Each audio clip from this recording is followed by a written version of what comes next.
제가 자주 다니는 여기 서점이에요. 서점에 오늘 좋은 인문학 강의가 있어서 오디세이아 그 특강이 있어요. 그래서 또 제가 관심이 있는 분야라서 여러분 추석 연휴 때 어떻게 잘 지내셨나요? 이렇게 가족 간의 마찰이나 친척 간의 마찰 이런 거 없으셨나요?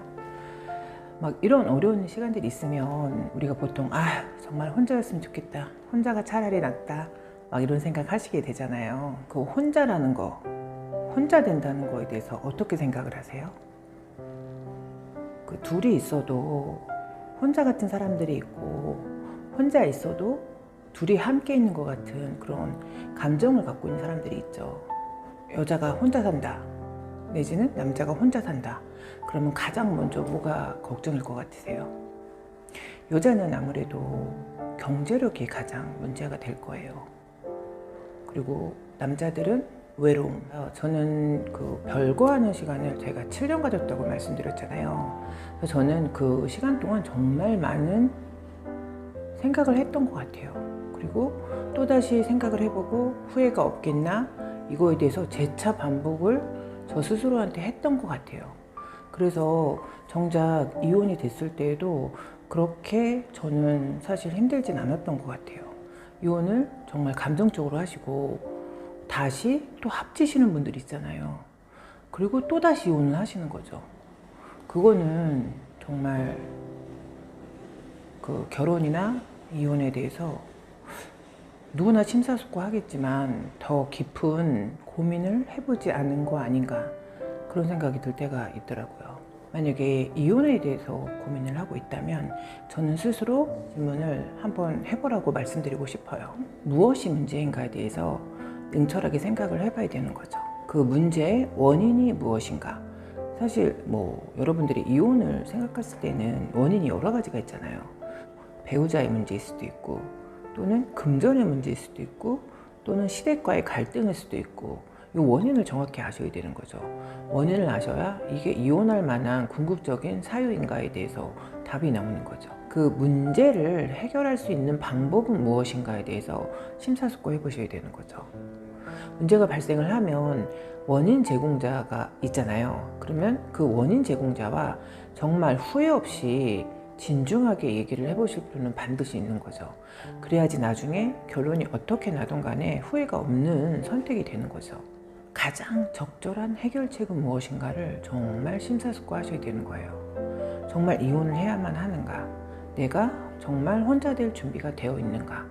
이거에 대해서 궁극적인 해결책을 심각하게 고민을 해보셔야지 나중에 후회가 없다는 거죠. 혼자 된다는 거는 반드시 이혼을 얘기하는 건 아니에요. 왜냐면 저는 그렇게 생각을 해요.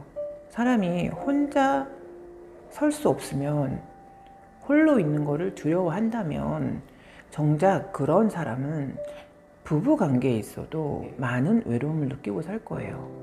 그래서 저는 오롯이 정서적으로 혼자 설 수 있는 사람만이 부부 관계나 연인 관계 또는 사회생활도 순탄하게 할 수 있는 거라고 저는 생각을 하거든요. 파스칼이 그렇게 얘기했대요. 인류의 모든 문제는 방 안에서 혼자 있을 수 없는 그 무능함에서 많은 문제가 발생한다는 거예요. 정말 많은 사람들이 혼자 있으면 되게 두려워하고 불안해 하잖아요. 특히 현대인들, 핸드폰 없어도 너무 불안해하고, 여자친구나 남자친구 없어도 너무 불안해하고, 또 남편이 없으면 또 아무것도 못해서 불안해하고, 경제적인 그런 거를 남편한테 너무 의지하고, 이런 경우들은 정말 홀로서기가 되게 어려운 거죠. 많은 사람들이 가장 어려워하고 불편해하는 상대를 배우자로 꼽기도 하잖아요. 그런데 저희가 누군가를 미워하는데 많은 시간과 인생을 허비하는 경우 있잖아요. 아이젠하워가 그랬다는 거예요. 누군가를 미워하면 그 사람을 생각도 하지 말라는 거예요. 왜냐면 그 미워하는 데는 1분 1초 써는 것도 아깝다는 거예요. 정말 심각한 고민을 하신다고 하면 저는 4가지를 반드시 꼭 체크하라고 말씀드리고 싶어요. 여자나 남자나 혼자 살기에는 너무나 어려운 세상이에요. 남녀의 이 조합은 신이 만들어 놓은 이유가 있는 것 같아요. 근데 이렇게 홀로 산다 그러면 그 상대방이 해줄 수 있는 영역이 비어 있는 거거든요. 그러면 그거를 내가 해낼 수 있는가를 엄중하게 따져보셔야 되는 거죠. 부부 관계에서도 경제적인 자립은 서로 이렇게 유지해야 된다고 생각을 해요. 그래서 정말 경제적인 자립을 위해서 나만의 공부와 실력을 쌓아야 되는 거죠. 구체적으로 내가 공부해야 될 것은 무엇인가를 일단 파악을 하시고 즉각적으로 실행에 옮기셔야 되는 거죠. 정신적, 육체적, 물질적으로 홀로 서게 할 준비가 되어 있는가를 또 반드시 체크하셔야 되는 거죠. 이혼녀가 되고 이혼남이 되더라도 위축되지 않고 살 수 있나, 그리고 내가 현재 유지하고 있는 이 사회적 관계를 똑같이 내지는 더 확대할 수 있는 그런 긍정적인 마인드가 정립되어 있나, 이 네 가지를 반드시 체크해 보셔야 된다고 저는 생각을 해요. 저희 부모님이 20대 때 아주 귀에 못이 박히도록 했던 그 말씀이 있었어요. 저희는 내 딸이 셋이다 보니까 걱정이 되셨던 것 같아요. 그래서 그런 얘기를 되게 많이 하셨었는데, 첫 번째는 절대 술 장사하지 말라 그러셨어요. 근데 저는 술 장사하는 게 나쁘다고 생각은 하지 않아요. 그런데 아마도 저희 부모님은 저희가 술 장사를 할 수 있는 성격은 아니라고 보신 것 같아요. 그리고 가장 그렇게 자주 말씀하셨던 이유 중에 하나는 저희가 어릴 적 살던 집 앞집에 술집이 있었어요. 그런데 그 옛날에 이렇게 젓가락 두둥기면서 막 노래하는 술집 있잖아요. 그런 술집이 하나가 있었어요. 그래서 저희 엄마가 진짜 맹모 삼천지교라고 그 집을 내쫓던지 저희 집이 이사 가든지 둘 중에 하나를 해야 된다고 생각을 하셨던 거예요. 근데 막 밤 11시, 12시에도 막 젓가락 두둥기고 노래하니까 저희 엄마가 결국에 싸움이 벌어졌던 거예요. 그래서 그 집에서는 장사를 계속 하되 젓가락 두둥기면서 노래는 못했던 거죠.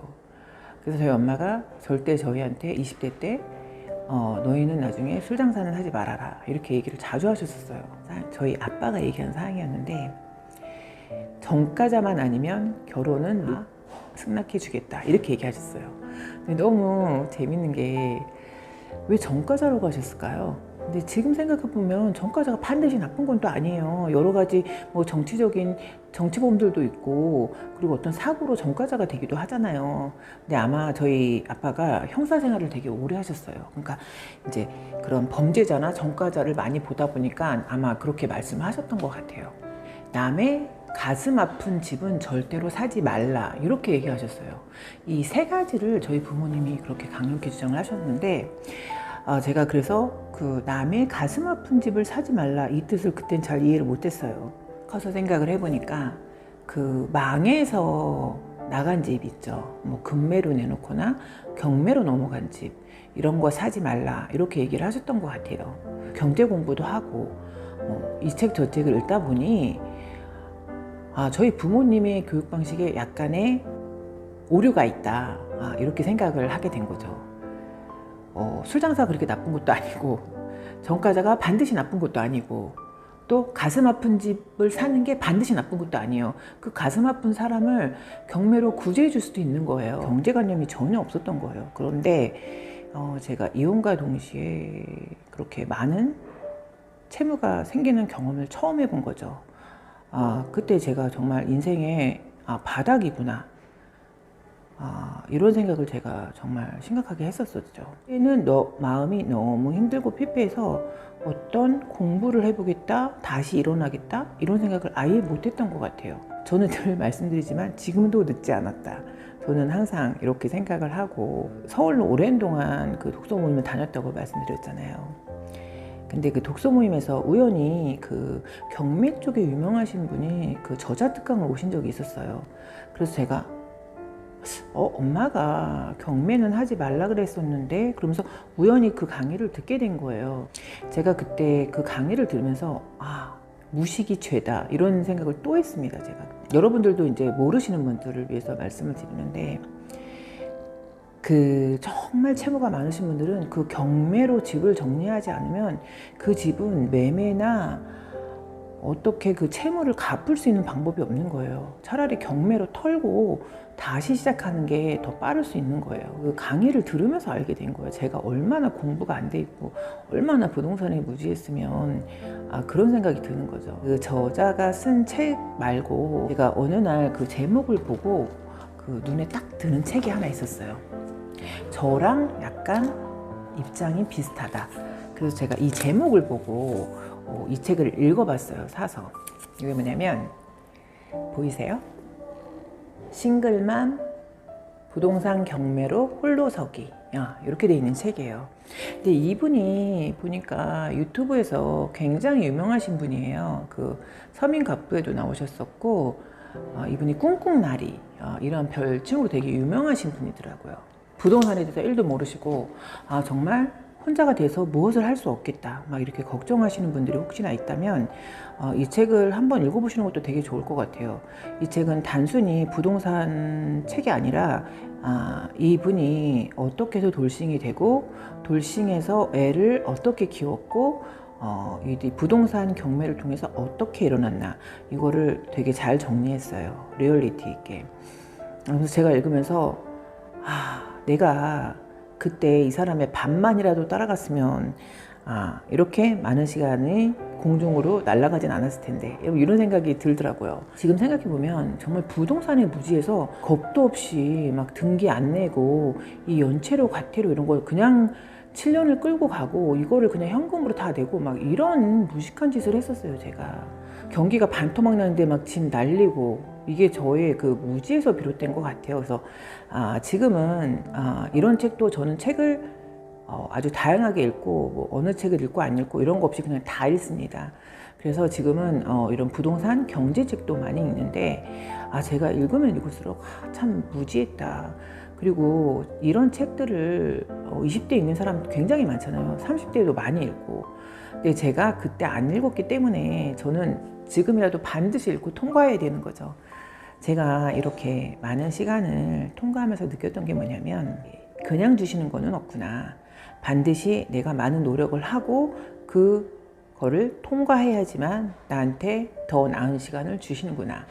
평생을 같이 살았는데 막 중년에 이혼을 한다? 그러면 아마 그 감정 관리하시기, 마인드가 무너지거나 이럴 수도 있을 것 같아요. 제가 보기에는. 그래서 중년의 이혼은 굉장히 신중해야 되지 않나. 재정과 건강 여러 가지를 체크를 해보셔야 되는 거죠. 그 추석이 지나면 이혼하는 커플이 많다는 그런 자료들이 많이 있기 때문에 혹시나 마음의 고통으로 힘드셔서 그런 생각을 한 번이라도 하시는 분이 계시다면 한 번 더, 아니요, 10번 더, 100번 더 심사숙고하시라고 이런 동영상을 찍었습니다.